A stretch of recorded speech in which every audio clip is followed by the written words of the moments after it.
और इसके मन में एक परेशानी हमेशा से भारत को लेके, इसने कुछ दिन पहले ऐसी एक स्पीच दी भी थी जिसमें भारत के हिंदुओं को अटैक किया कि हिंदू लोग हमसे अलग हैं, हम एकदम अलग हैं, हम एक हो ही नहीं सकते हैं, इस तरह की बातें की, जो एक हिंट अपने आप में था कि कुछ तो पक रहा है। और इनको यह समझ में आ रहा है कि अगर युद्ध होते रहेंगे तो आर्मी का महत्व रहेगा, युद्ध नहीं होंगे तो आर्मी का महत्व खत्म हो जाएगा। कश्मीर से लोकल सपोर्ट जीरो हो चुकी है। और धर्म का मुद्दा कि धर्म के नाम पे राज्य अलग होगा, देश अलग होगा, लोग नहीं करना चाह रहे, लोग शांत हैं, उनको रोजी रोटी मिल रही है, उनकी लोकप्रिय सरकार का इलेक्शन भी वहां पर हो चुका है, तो लोग क्यों आंदोलन करेंगे, क्यों क्रांति करेंगे भाई। और इसलिए आप पहली बार देखेंगे इस हादसे के बाद कश्मीर के मुसलमानों ने बहुत सारे मोर्चे खोल के विरोध किया। दिल्ली के जामा मस्जिद के शाही इमाम ने विरोध किया।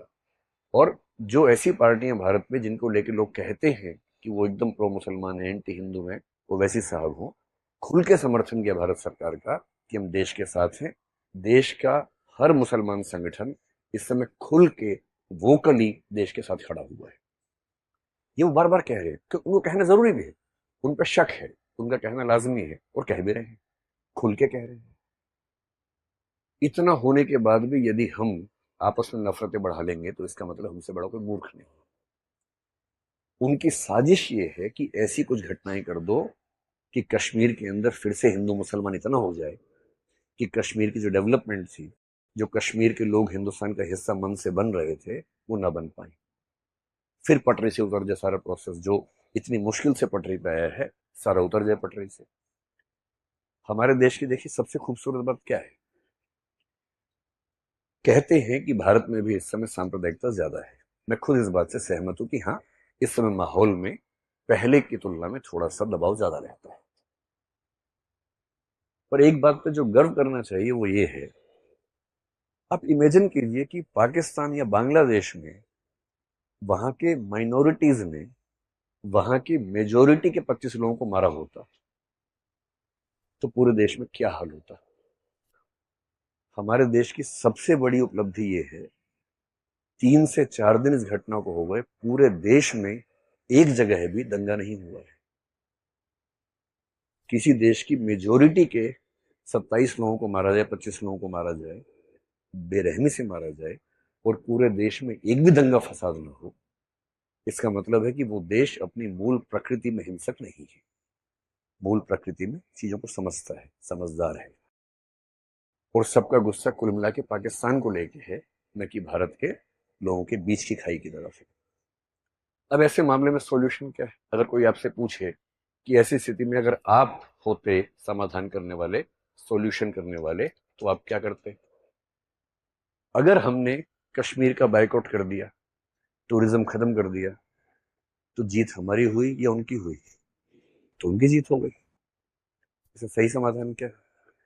कश्मीर में जहां जहां टूरिज्म होता है वहां वहां सिक्योरिटी इतनी कायदे से बढ़ाई जाए, और टूरिज्म 2.5 करोड़ की जगह बढ़ के 3-4 करोड़ हो जाए, ताकि कश्मीर के जो थोड़े बहुत बच्चे अभी भी दुविधा में हैं, उनकी दुविधा भी स्थायी रूप से खत्म हो। इसलिए कश्मीर का टूरिज्म खत्म करने का मतलब है कि आप उनके शिकार हो गए, आप उनके झांसे में आ गए, आपने वो काम कर दिया जो वो चाह रहे थे। ये नहीं करना है। वो दूसरा क्या चाह रहे हैं कि भारत के मुसलमानों को इनसिक्योरिटी हो जाए, उनको लगे हिंदू ऐसे हैं, हिंदुओं को इनसिक्योरिटी मुसलमानों से हो जाए। जिस मामले में हमारे देश ने एकदम ठीक स्टेप लिया, पिछले 3-4 दिन में एक भी ऐसी घटना नहीं हुई जो चिंता वाली हो। क्योंकि भारत के हिंदू इस बात को समझ रहे हैं कि दुश्मनी अपने परिवार के लोगों से नहीं है, दुश्मनी बाहर के लोगों से है। और सरकार की भूमिका क्या होती है? ज्वाइंट फैमिली के मुखिया वाली, संयुक्त परिवार। संयुक्त परिवार में कभी शांति नहीं होती है।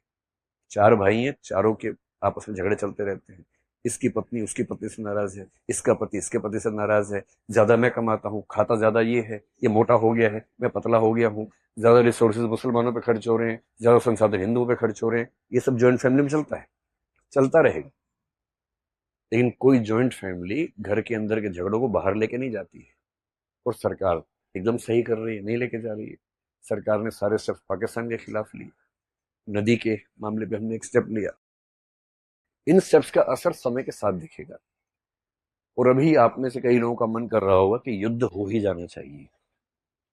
इस समय जो है ना, वॉर वॉर लाइक सिचुएशन है। एक बात हमेशा ध्यान रखनी है, अगर युद्ध हुआ तो फायदा किसको होगा? सेनाओं को फायदा होगा, विशेष रूप से बाहर की सेना को। भारत की सेना भारत के सिविल एडमिनिस्ट्रेशन के अंडर काम करती है। पाकिस्तान की सेना और आजकल बांग्लादेश की सेना लगभग सिविल एडमिनिस्ट्रेशन की टक्कर में या उससे ऊपर काम कर रही है। उन सेनाओं को मोहलत मिलेगी, उन सेनाओं को फिर से सांस मिलेगी कि हमारा अस्तित्व ठीक चल रहा है। युद्ध होना हमेशा ध्यान रखना है, युद्ध केवल तब करना है जब कोई चारा ना बचे। एथिक्स के पेपर में एक टॉपिक है इंटरनेशनल एथिक्स, उसमें युद्ध एक सब टॉपिक है कि युद्ध अपने आप में कितना नैतिक है, कितना अनैतिक है। उसका एक ही उत्तर है, जब तक युद्ध टल सकता है युद्ध को टालना चाहिए, जब टलना संभव ना हो तो करना चाहिए। साहिर साहब ने एक बड़ी अच्छी नज्म लिखी थी जिसमें उन्होंने कहा, जंग तो खुद एक मसला है, जंग क्या मसलों का हल देगी। आज खून और लाशें देगी, कल भूख और एहतियाज देगी। इसलिए ए शरीफ लोगों, जंग टलती रहे तो बेहतर है, हमारे और आपके घरों में शम्मा जलती रहे तो बेहतर है। ये होना चाहिए दिमाग का स्टैंड। लेकिन आत्मसम्मान, आत्मरक्षा बहुत जरूरी मसले हैं, और जब ऐसी नौबत आ जाए कि अब कोई रास्ता नहीं बचा है तब युद्ध करना जरूरी होता है। लेकिन ये क्लियर होना चाहिए कि ऐसी नौबत आ गई है। और बहुत अच्छे अच्छे लोगों ने, एक बहुत अच्छे दार्शनिक हुए थे नीत्शे, एक बहुत अच्छे दार्शनिक हुए थे हेराक्लाइटस, इन सब लोगों ने कहा कि कभी कभी किसी समाज के जिंदा रहने के लिए युद्ध बहुत जरूरी होता है। दिनकर एक कवि हुए कुरुक्षेत्र में, उन्होंने एक बात लिखी, पांडवों और कौरवों के बीच में युद्ध की बात चल रही है और बहुत परेशान है युधिष्ठिर कि युद्ध हमने लड़ा, अच्छा किया कि बुरा किया। युद्ध खत्म हो गया महाभारत में, शांति पर्व महाभारत का अंतिम हिस्सा है। युधिष्ठिर गिल्ट फीलिंग से भरे हैं कि हमने 5 भाइयों के हक के लिए 100 कौरवों की लाशें बिछा दी, लाखों लोग मार दिए, कितना बुरा काम हमने किया। और वो भीष्म पितामह के पास गए हैं कि मैं इस गिल्ट फीलिंग से मरा जा रहा हूं, आप इस पे क्या कहते हैं।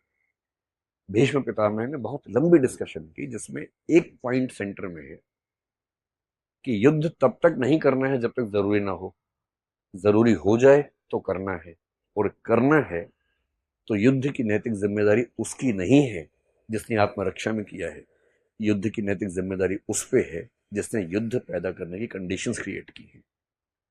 और तब वो एक पंक्ति कहते हैं, रुग्ण होना चाहता कोई नहीं, रुग्ण मतलब बीमार, रुग्ण होना चाहता कोई नहीं, रोग लेकिन आ गया जब पास हो, तिक्त औषधि के सिवा उपचार क्या, शमित होगा वह नहीं मिष्टान से। अगर रोग पास आ ही गया है तो मिठाई से थोड़ा ना समाधान होगा, कड़वी दवाई खानी ही पड़ेगी, खानी पड़ेगी तो खाएंगे, ऐसा क्या है। इसलिए एक सिविल सर्वेंट का पर्सपेक्टिव क्या है, सबसे पहले समझना है कि इन सिचुएशंस के मूल में क्या है, उनके इरादे क्या हैं।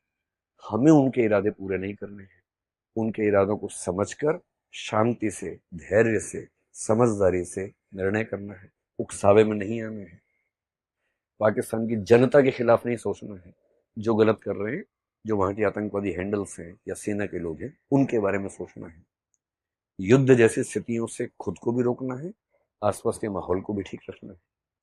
और अगर भविष्य में कभी ऐसी नौबत आ जाए, वैसे तो न्यूक्लियर पावर्स के बीच में युद्ध आमतौर पर नहीं होता है, इंटरनेशनल कम्युनिटी संभालेगी इस चीज को, अगर ऐसा होगा तो आ जाए तो फिर देख लेंगे ऐसा भी क्या है। और एक हमारे बड़े अच्छे शायर हुए वाहिद अली वाहिद नाम के, बड़ी सुंदर कविता लिखी है, और ध्यान रखना है धर्म से मुसलमान है, और कविता लिखी है भारत के सम्मान में, बड़ी शानदार। क्योंकि दिक्कत है कि हमारे दिमाग में पाकिस्तान और मुसलमान कई बार समानार्थक बन के आता है, ये गलती भूल के भी नहीं करनी, भूल के भी नहीं करनी। और वो कह रहे हैं, द्वंद्व कहां तक पाला जाए, युद्ध कहां तक टाला जाए, तू भी है राणा का वंशज, फेंक जहां तक भाला जाए, दोनों ओर लिखा हो भारत, सिक्का वही उछाला जाए, इस बिगड़ैल पड़ोसी को अब फिर शीशे में ढाला जाए। तो बिगड़ैल पड़ोसी को ढालना पड़े, ढाल देना चाहिए, लेकिन मिसप्लेस्ड एरोगेंस से बचना है। गुस्सा उस पे करना है जिस पे करना चाहिए, उसका नाम लेके किसी और पे नहीं करना है। एक समझदार नागरिक होने की ये बुनियादी जिम्मेदारी है, और मुझे उम्मीद है कि हम सब, भाई आप तो कल को देश संभालेंगे ना, अभी खुद को संभालो पहले, खुद को संभाल के परिवार को संभालो, अपने आसपास के माहौल को संभालो, कल को देश को संभालो। और युद्ध अगर इमोशंस में होने लग गए तो दुनिया में कोई बचेगा नहीं। इतने युद्ध होंगे, दुनिया खत्म हो जाएगी। तो युद्ध निजी जीवन में भी तभी करना है जब कोई चारा ना हो, जब तक बातचीत से मामला बने बना। और अच्छा युद्ध बंदूकों से नहीं होता है, मनोविज्ञान के स्तर पे होता है, इंटरनेशनल कम्युनिटी को साथ लेके होता है, जो हमने कर लिया है पहले ही। अगर चीन और बांग्लादेश को भी कमेंट करना पड़ ही गया फाइनली, इसका मतलब है कि नैतिक दबाव हमने दुनिया भर में बना दिया है। युद्ध होता है आर्थिक स्तर पर। कमर तोड़ने का तरीका बंदूक नहीं होता है, कमर तोड़ने का तरीका इकोनॉमी को हिलाना होता है, जो हमने पहले स्टेप्स ले लिए। इन सब से बात ना बने तो अंत में होता है कि बंदूक उठाओ और काम शुरू करो। लेकिन वो बहुत बात की बात है, और उसके लिए पागलपन तो एकदम ठीक नहीं।